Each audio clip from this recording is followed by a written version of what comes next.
तो इस वीडियो के अंदर हम बात करने वाले हैं पेपर एनालिसिस के ऊपर, पेपर टफनेस के ऊपर और कट ऑफ के ऊपर।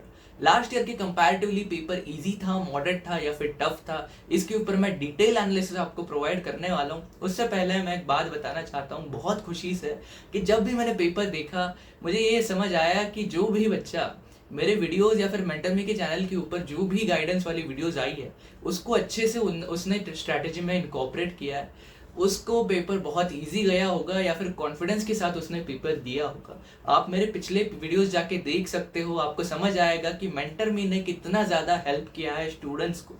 तो स्टार्ट करते हैं। अभी मेरा नाम है संकल्प चालुंके, मैं फाइनल एमबीबीएस स्टूडेंट हूँ एट IIMS भोपाल और आज हम बात करने वाले हैं नीट 2024 का एनालिसिस।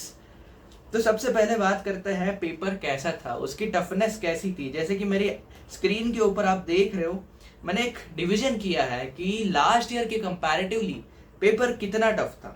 लास्ट ईयर का पेपर अगर हम 10 मार्क्स दे दे लास्ट ईयर के पेपर को, तो इस पेपर को हम कितने मार्क्स दे सकते हैं। तो उसके अकॉर्डिंग फिजिक्स जो था, फिजिक्स पूरा का पूरा एकदम लो लेवल का था। लो मतलब PYQ जिसने किए हैं, और जो मेरी बात मैंने बोली थी कि कम पढ़ो, ज़्यादा बार पढ़ो, बार बार पढ़ो।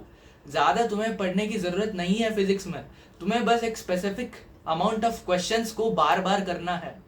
बहुत टॉपर्स वगैरह बोलते हैं कि क्वेश्चन प्रैक्टिस करो, बट क्वेश्चन प्रैक्टिस तभी होती है जब तुम्हारा बेस एकदम कंप्लीटेड है। तो मैं बार बार सारे बच्चों को यही बोलता था कि पहले बेस जो है, अपने नोट्स वाले जो क्वेश्चंस है वहां से बाहर कभी नहीं जाता पेपर। तो अपने जो नोट्स वाले क्वेश्चंस है उसको बार बार करो, पहले उसको एक्टिव रिकॉल से करो। ये स्ट्रैटेजी के ऊपर मैंने पिछले सेशंस में या फिर पिछले वीडियोस के अंदर अच्छे से आपको बताया है। तो वो जिसने फॉलो किया होगा उसको पेपर एकदम इजी गया होगा। और ओवरऑल भी अगर देखा जाए कंपैरिजन से लास्ट ईयर के पेपर से, तो आउट ऑफ 10 अगर लास्ट ईयर के पेपर को हम 10 मार्क्स मान ले तो इसको मैं 7.5 मार्क्स दे दूंगा। इतना मतलब थोड़ा सा इजी लेवल का पेपर था, सारे बच्चों का यही कहना है। और मैंने खुद से जब एनालिसिस किया, अभी रात के 12 बज रहे हैं, मैं अभी तक पेपर ही देख रहा था, पेपर को एनालाइज कर रहा था, बच्चों के रिएक्शंस देख रहा था, और उसके बाद में जो मतलब मेरा जो एस्टिमेशन आया है वो 7.5 आउट ऑफ 10 है फिजिक्स के लिए। वैसे ही केमिस्ट्री थोड़ा सा टफर लेवल पे था। टफर लेवल का मतलब ये है कि न्यूमेरिकल्स जो थोड़ा ज़्यादा आए थे, इसके हिसाब से मुझे लगता है कि कुछ बच्चों को, मतलब मेजॉरिटी बच्चे जो फोकस करते हैं न्यूमेरिकल्स को ज़्यादा फोकस नहीं करते, प्रैक्टिस नहीं करते, केमिस्ट्री के लिए ज़्यादा फोकस रहता है फिजिक्स में न्यूमेरिकल्स का। तो थोड़ा सा जनरल पॉपुलेशन को केमिस्ट्री टफ लगा होगा, बट जिनके कंसेप्ट्स अच्छे हैं ना उनको इजी लगा होगा, क्योंकि न्यूमेरिकल्स भी ज़्यादा आए बट उनका लेवल उतना ही था, लो लेवल के ही थे न्यूमेरिकल्स। थोड़ा कंसेप्ट पता हो तो वो आ जाएंगे, ऐसे वाले न्यूमेरिकल्स थे। तो जनरल पॉपुलेशन को पेपर टफ था केमिस्ट्री का। 11 मार्क्स आउट ऑफ 10, अगर लास्ट ईयर का पेपर हम 10 मार्क्स मान ले तो ये पेपर हमें 11 मार्क्स मानना पड़ेगा। फिर बायोलॉजी पे आते हैं। बायोलॉजी डिट्टो NCERT के बाहर कहीं पे नहीं गया है। हमने कभी कभी देखा था कि पेपर थोड़ा सा बाहर वगैरह जाता है, बट इस बार ऑप्शंस के अलावा पेपर कहीं बाहर का नहीं गया। कहीं पे ऑप्शंस NCERT के लाइंस वाले नहीं थे, बट जिसने NCERT पढ़ी है अच्छे से उसको वो क्वेश्चन सॉल्व होगा ये गारंटीड थी। उसको बस कॉन्फिडेंस चाहिए था अपने नॉलेज के ऊपर। वो जो ऑप्शंस डाले थे वो बस ऐसे कंफ्यूज कराने के लिए थे कि तुम अपने NCERT पर कितना ट्रस्ट करते हो, इसके लिए वो क्वेश्चंस डाले थे। बट मुझे श्योर शॉट पता है जिसने भी NCERT अच्छे से एक्टिवली पढ़ी है। एक्टिवली पढ़ने का मतलब मैंने पिछले वीडियोस में बताया है आपको। NCERT रिपीटेड पढ़ने से ज़्यादा फायदा नहीं होता है, NCERT रिपीटेडली एक्टिवली पढ़ने से ज़्यादा फायदा होता है। इसके बारे में मैंने वीडियोस में बात की थी, वो आप जाके देख सकते हो।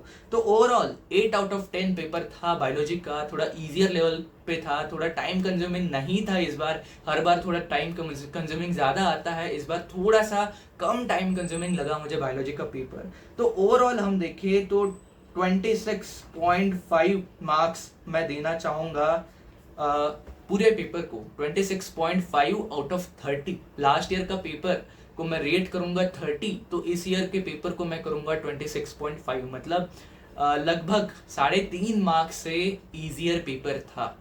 अभी बात करते हैं इम्पैक्ट ऑन कट ऑफ, जिसके लिए तुम ये वीडियो देख रहे हो, जिसके लिए हमने ये वीडियो बनाया है। बच्चों के अंदर बहुत कन्फ्यूजन रहता है कि इस साल क्या होगा, हर साल नीट थोड़ा सा इजियर होते जा रहा है या फिर थोड़ा सा क्या होते जा रहा है, कंपटीशन बढ़ते जा रहा है क्योंकि बच्चे बढ़ते जा रहे हैं। इस साल भी वैसे ही हुआ, 4 लाख बच्चे एक्स्ट्रा आए।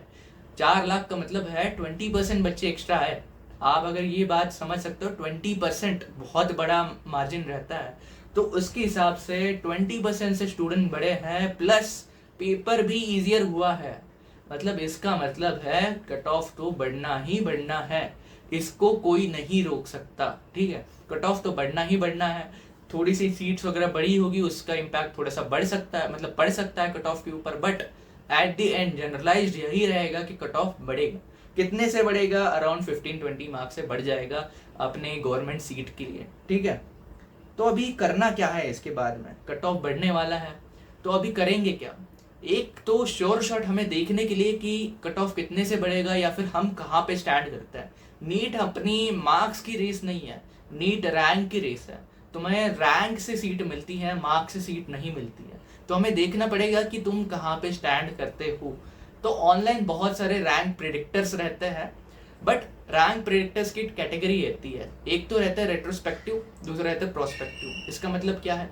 रेट्रोस्पेक्टिव रैंक प्रेडिक्टर्स वो होते हैं जो क्या करते हैं कि पिछला डेटा मिला के तुम्हारा रैंक बताता है कि लास्ट ईयर 670 मार्क्स को ये मार्क्स रैंक आया था, तो तुम्हें ये रैंक आएगा। दूसरे रहते हैं प्रोस्पेक्टिव, जो अच्छे वाले रैंक प्रेडिक्टर रहते हैं। वो क्या करते हैं, लोगों का डेटा कलेक्ट करता है पहले कि इस साल में कितने बच्चों को 670 मार्क्स आ रहे हैं। पहले वो टाइम फ्रेम देते हैं कि तुम यहाँ तक कर लो, हम बाद में तुम्हें रैंक बता देंगे। ऐसे वाले जो रहते हैं ना प्रोस्पेक्टिव रैंक प्रेडिक्टर्स, उनमें जाके एनरोल कर लो। भले ही उनका कॉल आ जाएगा कोचिंग वगैरह के लिए, वो परेशान करेंगे, कोई बात नहीं, उसमें थोड़ा सा एनरोल कर सकते हो तुम। ठीक है, तुम्हें एटलीस्ट स्टैंड तुम्हें पता चल जाएगा कहाँ पे हो। इसके बाद में हमने एक स्पेशल टेलीग्राम ग्रुप बनाया है, चैनल बनाया है, जिसके लिंक डिस्क्रिप्शन में है, जिसके अंदर हम सारी इंफॉर्मेशन जो भी हमें पता चलती है, जैसे हमने अभी रैंक प्रेडिक्टर का बताया, वैसे और कोई अच्छा वाला रैंक प्रेडिक्टर कौन सा है, या फिर कहाँ पे एनरोल करना है, कौन सा काउंसलिंग में क्या क्या कर सकते हैं, कट ऑफ का और क्या क्या अपडेट्स आ सकते हैं, सीट्स कहाँ पे बढ़ी, ये सारी अपडेट्स हम स्पेशली एक ग्रुप बना के देने वाले हैं टेलीग्राम के ऊपर। एक ग्रुप बनाया है, चैनल बनाया है खास करके काउंसलिंग के लिए। तो नीचे जाके एक लिंक है, उसको क्लिक करके उस ग्रुप को ज्वाइन कर लेना, उस चैनल को ज्वाइन कर लेना फॉर नीट 2024 काउंसलिंग, जहाँ पे हम सारे अपडेट्स, जितना भी मैं एनालिसिस करूंगा या फिर मेंटरमी की पूरी टीम जितना भी एनालिसिस करेंगी, या फिर अपरन बॉय भैया की जितनी भी टीम रहेगी, वो कुछ भी एनालिसिस करती है काउंसलिंग के बारे में, वो वहाँ पे आपको सबसे पहले मिल जाएगा। तो जल्दी से उस वीडियो को, मतलब उस जो चैनल है उसको ज्वाइन कर लेना, और भी कुछ अपडेट्स वगैरह आती है हम वहाँ पे दे देंगे। फाइनली अपनी एक नीट की फेज जो है वो खत्म हो चुकी है। आप सबने बहुत बढ़िया मेहनत की है, उस मेहनत के लिए आप थोड़ा सा रेस्ट डिजर्व करते हो। एटलीस्ट एक हफ्ते के लिए आपका कोई भी पढ़ाई से कोई रिलेशन नहीं होना चाहिए। कितने भी आपके मार्क्स आ रहे हो, एटलीस्ट एक हफ्ते की रेस्ट अभी सब लोग ले लो, क्योंकि जो आपने मेहनत की है उसके लिए आप रेस्ट डिजर्व करते हो। आप मार्क्स वगैरह से जो पैरामीटर्स है उसको भूल जाओ, अपनी मेहनत के लिए खुद को ब्रेक दे दो, थोड़ा सा फैमिली के साथ टाइम स्पेंड कर लो, चाहे तो बाहर कहीं घूमने चले जाओ फैमिली के साथ में। और अपने जो पेपर के रिलेटेड रिव्यूज है, आपका पेपर कैसा गया, वो कमेंट सेक्शन में डाल देना। आपको मेंटरमी के बारे में कोई भी फीडबैक हो, आपको मेंटरमी ने कैसे हेल्प की यूट्यूब चैनल से या फिर लाइव सेशंस के थ्रू वगैरह, वो भी कमेंट सेक्शन में डाल देना। और साथ साथ में ये वीडियो अगर आपको अच्छा लगा तो लाइक कर देना। तो मिलते हैं अगले वीडियो में, बाय बाय।